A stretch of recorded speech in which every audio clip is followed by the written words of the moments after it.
बहुत समय पहले एक गांव में एक किसान रहता था। उसके पास काफी संपत्ति थी क्योंकि उसने बहुत सालों तक खूब मेहनत किया था। उसके पास बहुत बड़े बड़े खेत थे पर वह बहुत दुखी था क्योंकि उसके बेटे बहुत पसंद आलसी थे।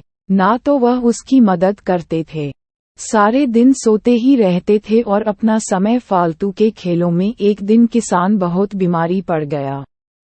उसके बेटों ने डॉक्टर को कि आपके पास ज्यादा समय नहीं है, आपकी कोई आखिरी ख्वाहिश हो तो पूरा कर लें।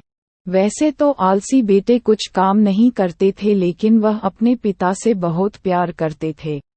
डॉक्टर के जाने के बाद वह सभी रोने लगे।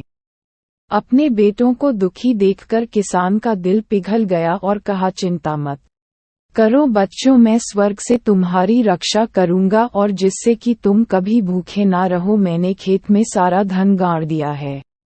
जब वह तुम्हें मिले तो तुम लोग बाजार जाकर उसे बेच देना, वह तुम्हारे जिंदगी भर के लिए काम आएगी। कुछ ही समय के बाद किसान की मौत हो गई। कुछ दिन तक दुखी बेटे दुख के मारे कोई काम नहीं कर पाए, पर फिर उन्हें लगा भोजन के लिए कुछ तो करना पड़ेगा।